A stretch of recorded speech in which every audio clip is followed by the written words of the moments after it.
Muzaffarnagar collectorate में RTI कार्यकर्ता सुमित मलिक की भूख हड़ताल सोमवार को प्रशासनिक हस्तक्षेप के बाद समाप्त कर दी गई।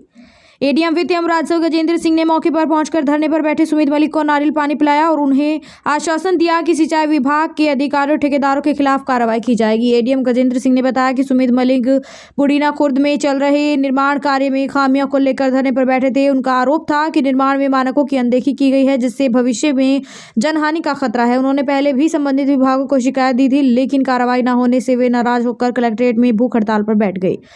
नई जांच समिति में गड़बड़ियों के सामने आने के बाद अधिकारियों ने सुमित मलिक को कार्रवाई का आश्वासन दिया और उनका अनशन समाप्त कराया। हड़ताल खत्म होने के बाद कलेक्ट्रेट परिसर में मौजूद लोगों ने राहत की सांस ली। संबंधित विभाग के अधिकारियों के खिलाफ कार्रवाई भी की जाएगी। सर, कई दिन से कार्यकर्ता है, हड़ताल समाप्त की गई। किस तरह की समस्या थी इनकी, क्या आश्वासन है? ये पिन्ना गांव में सिंचाई विभाग के द्वारा जो रजवाहा है उस पे रजवाहा पटरी पे कुछ निर्माण कार्य किए गए थे, तो उसमें कुछ बरती गई अनियमितताओं को लेके ये धरना आरटीआई कार्यकर्ता इनकी टीम के द्वारा शुरू किया गया था। इसका तत्काल संज्ञान लेते हुए जिलाधिकारी महोदय के द्वारा एक इसमें उच्च स्तरीय कमेटी गठित की गई। कमेटी की जांच में प्रथम दृष्टया कुछ आरोप सत्य पाए गए, तो उसके दृष्टिगत जो मुख्य अभियंता हैं मेरठ के, उनको लिखा गया और शासन को लिखा गया है, और जो भी फर्दर एक्शन है वो शासन के द्वारा जो लिया जाना है, इसी आश्वासन के साथ में ये आज धरना समाप्त किया गया है। तो जो भी आगे होगा उस पर नियमानुसार कार्रवाई की जाएगी।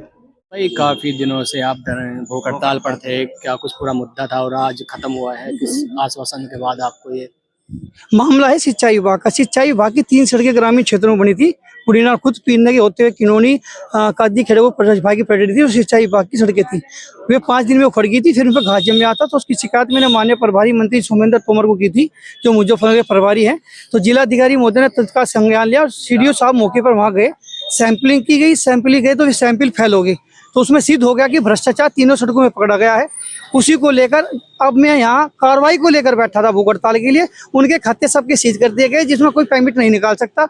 लेकिन अगली कार्रवाई जो विभागीय कार्रवाई होनी थी सिंचाई विभाग के कर्मचारी अधिकारियों पे और ठेकेदारों की उस पर, तो ये चीजें महत्वपूर्ण थी। उसको लेकर मैं भूख हड़ताल पे आज 5वां दिन था। जिलाधिकारी महोदय ने वार्ता करी, उन्होंने आश्वस्त किया और कहा कि हम बहुत मजबूती से पूरे सिस्टम के साथ बड़ी कार्रवाई कर रहे हैं। इस आश्वासन पे मुझे पूरा विश्वास है अपने जिलाधिकारी पे, माननीय मुख्यमंत्री जी पे, क्योंकि भ्रष्टाचार किसी सूरत में बर्दाश्त नहीं कर सकते। तो इस विश्वास पे आज मैंने भूख हड़ताल को, एडीएम साहब आए थे, एडीएम फाइनेंस गजेंद्र सिंह, उन्होंने भूख हड़ताल को खुलवाया और एक ज्ञापन माननीय मुख्यमंत्री जी को दिया कि क्यों 35 टेंडर और उसमें 1 साल खुले थे, तो वे 35 टेंडरों की भी जाँच हो, ताकि जब 3 में अनियमितता पाई गई तो उसमें भी अनियमितता हो सकती है। तो बारीकी से जाँच हो, विभागीय जाँच हो और FR भी हो, ताकि सड़कें दोबारा बने। ताकि ये चीज़ें होगी तो भ्रष्टाचार रुकेगा।